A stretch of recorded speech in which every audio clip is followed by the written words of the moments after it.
خوش آمدید ہورifying اسٹوریز میں. یہاں پر آپ کو ہر کہانی میں ایک نیا خوف ملے گا. تو چینل کو سبسکرائب، لائک، شیئر ضرور کر دیجیے گا. اگر آپ کے پاس اس طرح کی کہانیاں یا واقعات موجود ہیں تو پلیز ہمارے ساتھ شیئر کیجیے. یہ قصہ اس وقت کا ہے جب گاؤں دیہاتوں میں بجلی کا نام و نشان نہ تھا اور لوگ سورج ڈھلتے ہی گھروں میں دبک جایا کرتے تھے. فہیم جو ایک شہر میں نوکری کرتا تھا، اپنے آبائی گاؤں جانے کے لیے ٹرین کا انتظار کر رہا تھا. بدقسمتی سے اس کی اصل ٹرین چھوٹ گئی تھی اور اسے ایک ایسی لوکل ٹرین لینی پڑی جو اسے رات کے 2 بجے ایک چھوٹے سے ویران اسٹیشن پر اتار گئی. اسٹیشن پر عجیب سا سناٹا تھا. صرف ایک پرانی لالٹین جل رہی تھی جس سے بننے والے سائے دیواروں پر ناچ رہے تھے. فہیم نے ایک بیگ کندھے پر ڈالا اور اسٹیشن سے باہر نکلنے لگا. اسے اپنے گاؤں پہنچنے کے لیے 1 گھنٹے جنگل کے بیچ سے گزرنے والی پگڈنڈی پر چلنا تھا. ابھی وہ پلیٹ فارم سے اترا ہی تھا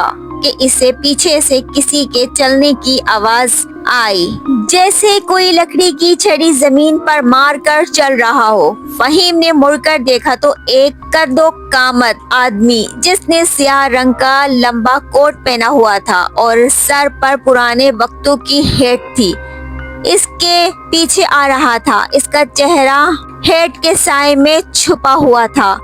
فہیم نے سوچا چلو اچھا ہے، کوئی ساتھی مل گیا تو راستہ کٹ جائے گا.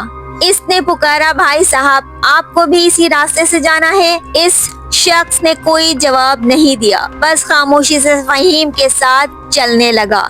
جیسے جیسے وہ جنگل کے قریب پہنچے، فہیم کو محسوس ہوا کہ اس شخص کے ساتھ چلنے والے شخص کے قدم کی آواز تو آ ہی نہیں رہی.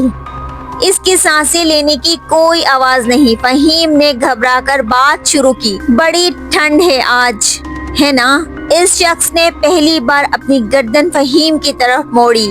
اس کی رنگت مٹیالی تھی اور آنکھیں بالکل ساکت جیسے پتھر کی ہوں. اس نے نہایت سرد آواز میں کہا، ٹھنڈ تو ان کو لگتی ہے جن کے جسم میں خون دوڑتا ہے. فہیم کے ماتھے پر پسینہ آ گیا. اس نے اپنی رفتار تیز کر دی، مگر وہ شخص بغیر کسی کوشش کے بالکل اس کے برابر چل رہا تھا. اچانک فہیم کی نظر نیچے پڑی. چاند کی ہلکی سی روشنی میں فہیم کا سایہ تو زمین پر صاف نظر آ رہا تھا، مگر اس کالے کوٹ والے شخص کا کوئی سایہ نہیں تھا. خوف کے مارے فہیم کے ہاتھ پاؤں پھول گئے. وہ تیزی سے بھاگا. بھاگتے بھاگتے اس نے پیچھے مڑ کر دیکھا تو وہ شخص غائب تھا. فہیم نے سکھ کا سانس لیا اور ایک پرانی برگد کے درخت کے نیچے رک کر ہانپنے لگا. اچانک اوپر سے کچھ ٹھنڈا قطرہ اس کی گردن پر گرا. اس نے سوچا شاید شبنم کے قطرے ہوں گے، مگر جب اس نے ہاتھ لگایا تو وہ گاڑھا اور چپچپا تھا کچھ.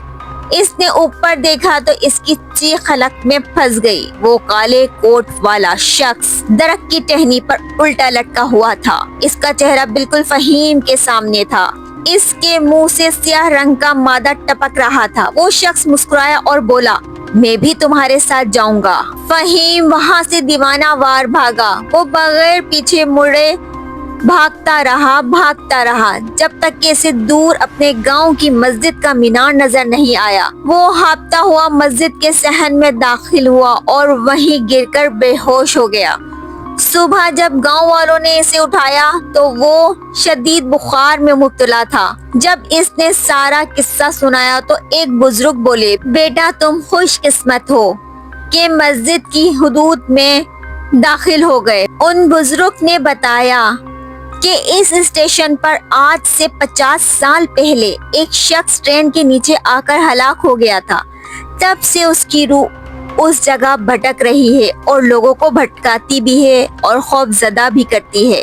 اس رات کے بعد سے فہیم نے رات میں کبھی سفر نہیں کیا.